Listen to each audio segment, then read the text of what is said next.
Hey guys, and welcome back to my channel. So I know normally at the very beginning of the month I would do my monthly wrap up for the month prior, but I wanted to get a video up on Saturday because I really enjoyed doing my Saturday bonus videos. I really wanted to film this particular video like for months now, and I feel like I finally have enough information and books to talk about in order to film this video. So my wrap up for the month of September 2021 will be on its regular scheduled Monday, so what, like October 4th or something like that. So that is coming, but I did want to make sure that I got this video up beforehand, and I didn't want to make my wrap up on a bonus episode Saturday because it's always going to be something I film, but whatever. It is also the start of spooky season. It is October. It is my favorite month of the year. It is my favorite time of the year. I will be honest, spooky season for me starts whenever Dunkin' Donuts releases the pumpkin spice latte. This year was August 18th, which is, I believe, a day earlier than last year, which is awesome. So yes, I also have this adorable shirt that I got from Hot Topic, and it's all of the little like herbs that Sally from The Nightmare Before Christmas uses in her little potion cabinet, like the frog's breath and like the wormwort and deadly nightshade and all of that fun stuff. I love Hot Topic. If you guys don't know this about me, one of my very first jobs ever was working as a sales associate and cashier at Hot Topic, and it was to this day the best job I've ever had. It was the most amazing corporate company I've ever worked for. They treated all of their staff with such respect and all of their customers with such respect, and I've never experienced that anywhere else the way that Hot Topic treated their employees, and I am so grateful and so thankful to them, and I will always support them because of how they treated me. So yes, I got this shirt from there and I absolutely love it. Anyhow, today, as you can see by the title, I'm going to be doing another author spotlight. I know I haven't done one of these in a while. I always want to make sure I get enough information and read enough books by the authors before I start spotlighting them, just so I have a full range. Like, I'm hopefully going to be doing one on Stephen Graham Jones very soon. But if I had done it before I read My Heart is a Chainsaw, I feel like it would have been more of a negative spotlight, and I didn't want to do that. So I did find myself continuously reading his material to really get a full understanding of who he is as a writer, and that is what I have done with Darcy Coates here. I have read 5 of her novels so far. I did a bunch of background research on her as well. My criteria for my author spotlights is that they must be primarily horror authors to be spotlighted, and have written and released books within the last 15 years, and I have to have read at least 3 of their books. I am going to be talking probably about all 5 that I've read today, but I am definitely going to highlight 3 more so than the other 2, as well as her upcoming, or her latest release.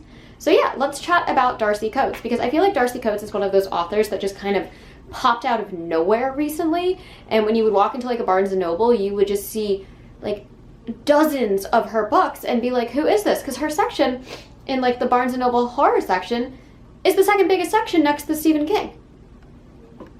And I remember that's how I found her. I was walking through Barnes & Noble and I was like, what is this? And I picked up The Haunting of Ashburn House because it was the highest rated thing she had on Goodreads.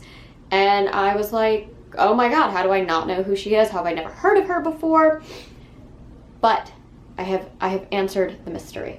So Darcy Coates is an Australian-based author. She started writing and self-publishing her books around 2013, maybe 2012. She's written over 20 novels, many which have become like USA Today bestsellers, I believe, or USA bestseller, I don't know. She's got bestseller lists. And she's best known for like her cozy horror style. She focuses primarily on like ghost stories and haunted houses, but she does kind of branch out a little bit. But she writes a lot of horror stories that focus on hauntings of buildings. That's the best way I could say it. And it is all very cozy, and this is why I like Darcy Coates, because Darcy Coates to me writes not YA, because a lot of her material is not quite suitable for YA, but almost like R.L. Stine for adults kind of thing, like Goosebumps for adults, kind of like, if you think, I've never really read Fear Street, I've seen the Netflix thing, but kind of in that realm, where you are going to get real horror that would actually disturb a younger audience, but it is still going to be this kind of light, fluffy, cozy, ambiance, and everything will be wrapped up neatly with a bow. You're not going to feel any kind of sense of existential dread after you read a Darcy Coates novel. I always say it's my go-to palate cleanser reading, because I know it's still going to keep the horror that I love so much without me fully changing genres, but I'm also going to be probably pretty happy after I read it, and I will probably get a really good scare or two. Sometimes the whole book will be pretty scary as I'm reading it, but I will still feel, again, very lighthearted, very fun. It's very whimsical. It's a different type of horror, and I think she nails it.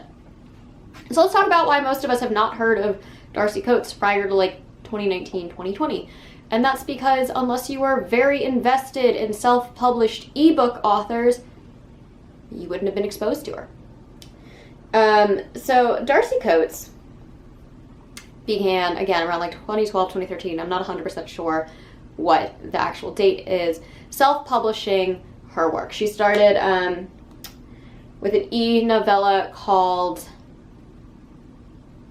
Once Returned. That was the very, very first thing she ever released. And then after that, she self-published another 22 books through Amazon's like Kindle self-publishing program. And so those novels were out there, they were available. Many of them you've probably read today or seen on shelves today, but I will get to that in a moment.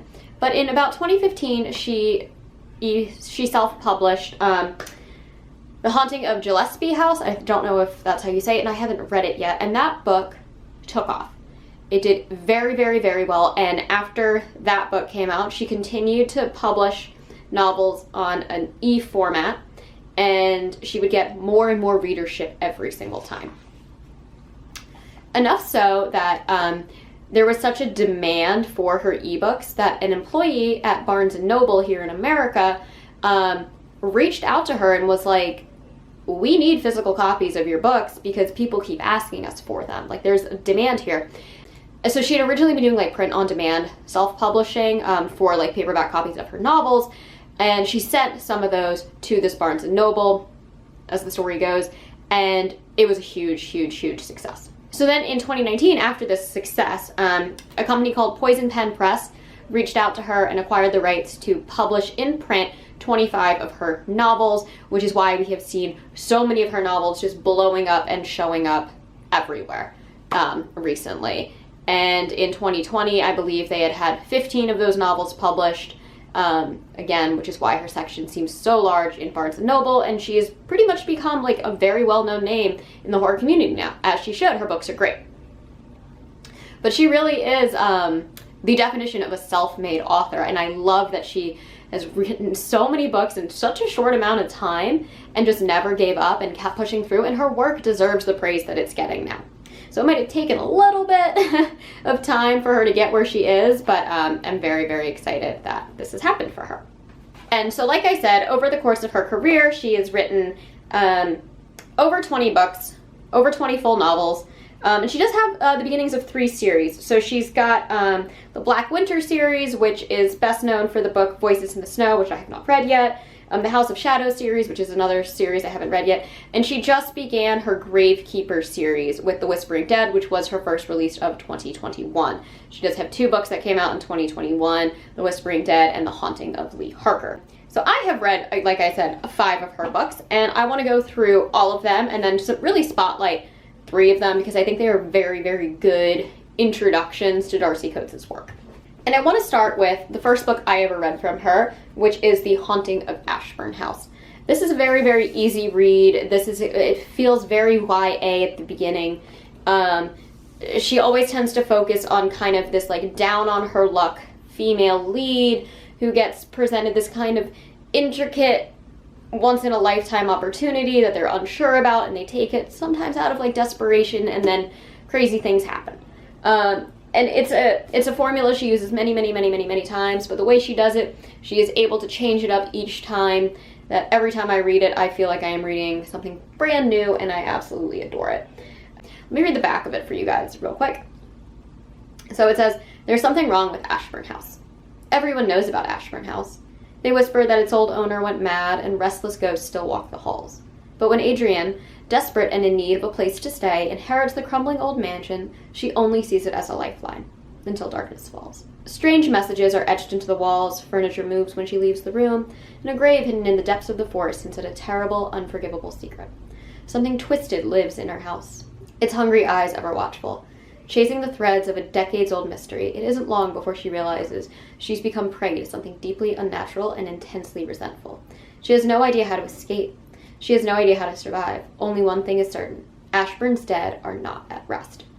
So this book she originally wrote in 2016. It did not come to print until 2019. However, I absolutely adore this book. This is my second favorite book that she's ever written. It was for a while my favorite. And the reason why is because this is such a good book of luring you into this false sense of security. Like, it really feels like you're reading like a Goosebumps story or like watching like a Disney Halloween movie, until like halfway through, when all of a sudden this crazy twist happens, and the images in this are so gnarly and unnerving and disturbing and creepy and eerie, and it goes from 0 to 60 so fast, and it is such true classic horror.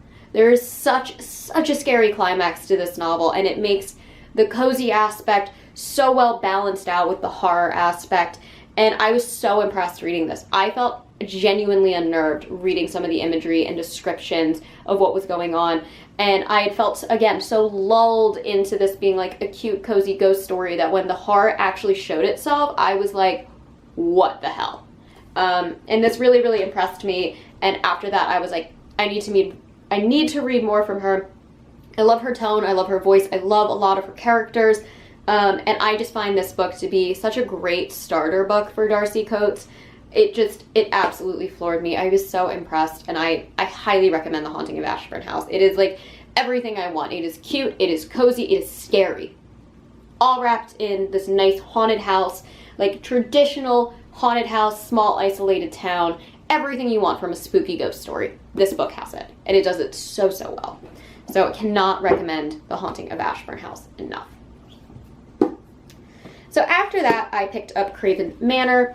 I'm not going to talk too much about this one because it is not, it's not typical Darcy Coates. Again, very haunted house. Again, a protagonist in desperate need of lodging ends up here. Somebody described this book as more of like a fantasy story than like a ghosty horror story.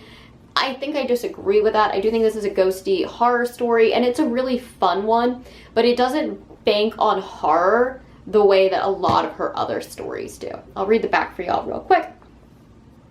So some secrets are better left forgotten. Daniel is desperate for a fresh start. There we go, desperation again. So when a mysterious figure slides a note under his door offering the position of groundskeeper at an ancient estate, he leaps at the chance, even though it seems too good to be true. Alarm bells start ringing when he arrives at Craven Manor. The abandoned mansion's front door hangs open, and leaves and cobwebs coat the marble foyer. It's clear no one has lived here in a long time, but he has nowhere else to go. Against his better judgment, he moves into the groundkeeper's cottage, tucked away behind the old family crypt. But when a candle flickers to life in the abandoned tower window, Daniel realizes he isn't alone after all. Craven Manor is hiding a terrible secret, one that threatens to bury him with it. So the story of Craven Manor is actually very similar in premise to the story of The Whispering Dead, which again is the beginning of the Gravekeeper series. I do not particularly like reading series, but I loved the characters in this book so much that I think I will actually read the second installment when this comes out. I also love the cover. It's such a cool looking cover, and it's so different than like the haunting blues that Darcy Coates usually uses. But this one, let me read the back for you guys so you can see very much the similarities in the premise for this. So she hears them whispering. Homeless, hunted, and desperate to escape a bitter storm, Kira takes refuge in an abandoned groundskeeper's cottage, tucked away at the edge of a cemetery. It's surrounded on all sides by gravestones, some recent, some hundreds of years old, all suffering from neglect. And in the darkness, she can hear the unquiet dead whispering. The cemetery is alive with faint spectral shapes, led by a woman who died before her time. And Kira, the only person who can see her, has become her new target. Determined to help put the ghost to rest, Kira digs into the spirit's past life with the help of unlikely new friends and discovers a history of deception, ill-fated love, and murder. But the past is not as simple as it seems, and Kira's time is running out. Tangled in a dangerous web, she has to find a way to free the spirit, even if it means offering her own life in return. I adored this. I absolutely adored this novel. It's fun, it's exciting, it's a murder mystery, it's an overarching mystery that opens up the series to be a series that is obviously not solved in the first book. But what I liked the most about this was the first book I read from Darcy Coates that had not just one protagonist that we follow along with side characters, but like a main character and two really important side protagonists who play very important roles in this story. And I really liked seeing her branch out with her use of characterizations. I liked the creepy, supernatural kind of thriller story of this. While I don't believe this book is very scary, it's very dependent on the paranormal. It's very dependent on the existence of ghosts, and it handles the existence of ghosts in a very unique, almost Sixth Sense-y kind of way. That is, again, very, very, very different from anything else that I have read from her, even though the premise sounds just like the premise of Craven Manor. I really, really enjoyed this, and I was highly impressed, and I can't recommend this one enough because I do think it is very unique, and again, a great, great palate cleanser. It's fun, it's whimsical, it's just different. And I think she does a really, really good job playing more on characters as a whole instead of just focusing on one main protagonist as she does in a vast majority of her novels. Also, this is the only book that I've read from her that I believe does not focus on a haunted, abandoned house. Yes, there are some like weird abandoned buildings in this story, but the focus is a town as a whole and not a central building, and it takes it away from the gothic narrative that a lot of her other books are paying tribute to, and I just thought she did a really, really good job with this one. It feels very modern, very contemporary, and very different from her other writing styles, and I think it's definitely worth checking out. Alright, I'm not going to talk too much about The Haunting of Blackwood House, even though I know a lot of people love this story. I can't stand this book. This was a 3-star read from me. When did this originally come out? This was originally released in 2015. Craven Manor came out in 2017, so her books definitely do get progressively better. But this is The Haunting of Blackwood House. Again, another kind of traditional gothic haunted house story. However, what didn't work for me is I found the main character of the story to be completely, utterly dislikable. She sucked. She really sucked. And even though this was like a creepy story with a creepy house and an interesting premise on who the ghosts are and how the ghosts are interacting, still could not get behind rooting for this main character because she sucked so much. So let me read the back for you guys real quick. How long could you survive? As the daughter of spiritualists, Mara's childhood was filled with seances and scam mediums. Now she's ready to start over with her fiancé, Neil. Far away from the superstitions she learned to loathe, but her past isn't willing to let her go so easily. And neither is Blackwood House. When Mara and Neil purchased the derelict property, they were warned that ever since the murder of its original owner, things have changed. Strange shadows stalk the halls, doors creak open by themselves, voices whisper in the night, and watchful eyes follow her every move. But Mara's convinced she can't possibly be in danger, because ghosts aren't real, are they? This story is about a skeptic being proven that she's wrong, that ghosts are real. I want my characters to believe in ghosts. I want my protagonists to already accept ghosts because that's why I'm reading ghost stories, because I believe in ghosts. And I just found her very unlikable, very dismissive, very rude, very arrogant, and that rubbed me the wrong way. But I know that a lot of people like this book. It does have some scary scenes in it, but nowhere near as scary as some of the scenes in some of the other books. So,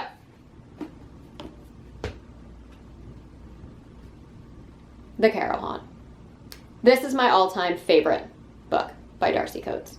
This book is very much what I wanted Richard Matheson's Hell House to be. I have a lot of issues with Richard Matheson as a writer. I think he is a very misogynistic writer. I don't like how he portrays women, and I really hate how he portrayed women in Hell House. But I liked the premise of Hell House, except the people in Hell House probably should have signed a contract before agreeing to doing any of the things that they did. And I think that this is a very, very good, not retelling of Hell House, but this is what Hell House I think should have been. So let me read the, and it takes place in a hotel. Haunted hotel, very H.H. Holmes style hotel though. Very important. And this book came out in 2018, but didn't come to print until 2020. So, the back of the book. The Dead Are Restless here. Remy is a tour guide for the notoriously haunted Caro house. When she's asked to host guests for a week-long stay in order to research Caro's phenomena, she hopes to finally experience some of the sightings that made the house famous. At first, it's everything they hoped for. Then a storm moves in, cutting off their contact with the outside world, and things quickly take a sinister turn. Doors open on their own. Seances go disastrously wrong. Their spirit medium wanders through the house at night, seemingly in a trance. But it isn't until one of the guests dies under strange circumstances that Remy is forced to consider the possibility that the ghost of the house's original owner, a twisted serial killer, still walks the halls. And by then, it's too late to escape. I'm not going to go super deep into this book, mainly because I am going to be talking about it in my monthly wrap-up in like 2 days. But this book is amazing. Again, it is very H.H. Holmes meets Hell House meets The Shining kind of like murder ghost mystery. There's a huge cast of characters. There's multiple mediums. There's multiple ghost hunters, all trying to figure out who is haunting this hotel and why. And I absolutely loved every single bit of it. There are some very scary scenes. There are some very disturbing scenes. I couldn't put this book down. But again, at the root of it all, it ends up being a very fun, cozy horror ghost story. The fear is real, the horror is real, but it has a happy ending, and that is what I love about Darcy Coates, because I read so many books that have just such dismal and bleak endings that when I can pick up a book and know that it's going to be cute, scary, fun, and I'm not going to feel gross after reading it, and I'm not going to feel disturbed after reading it, that's what I need in between more of the heavier reads. Like, I just read The Last House on Needless Street, which made me feel very, very bad after reading it. So I do definitely need to pick up another Darcy Coates book soon, very quickly, because it does always just lift my spirits. They're quick, they're easy to read, and this book is, oh, it's so, so good. And I loved how she handled the premise. I loved how she weaves these different characters into these different situations and pulls you one way to expect one thing and then drives you another way to think something else. And it just evolves into something I didn't expect from the way the book is set up. And it's just so gratifying every single time.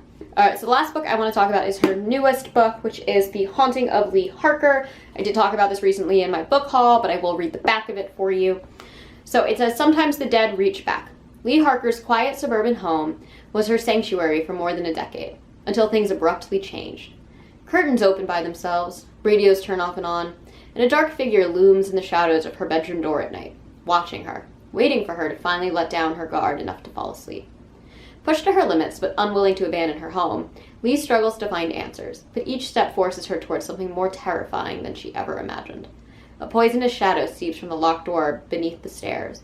The hand rattles through the night, and fingernails scratch at the wood. Her home harbors dangerous secrets, and now that Lee is trapped within its walls, she fears she may never escape. Do you think you're safe? You're wrong. And it praises, for some reason, the Haunting of Ashburn house on the back, so I'm assuming it's going to be very similar in tone to that. But beyond that, I don't know anything about this book. I'm very excited to read it. Was this actually written in 2021? This was. Yeah, I'm very excited to read this. And this feels like it's going to be more akin to her more traditional gothic haunted house stories, which I am just all for.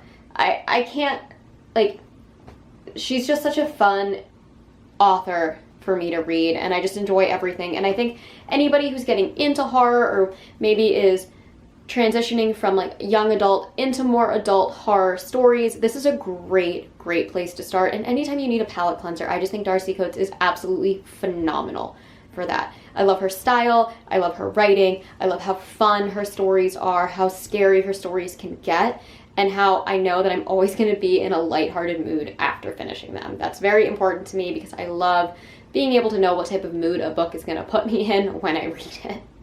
But yes, so that is all that I have for you guys today. Thank you all so much for watching. As always, I post every Monday and Thursday, sometimes on Saturdays like today. I will have Darcy Coates' website linked down below in case you're interested in learning more about her and checking out her bibliography. But yes, I do definitely recommend the The Haunting of Ashburn house and The Whispering Dead. I think those are all great books to start with Darcy Coates. She's so fun, so unique, and she's really, really good at what she does. But yes, again, thank you all so much for watching, and I will catch you guys in the next one. Mwah.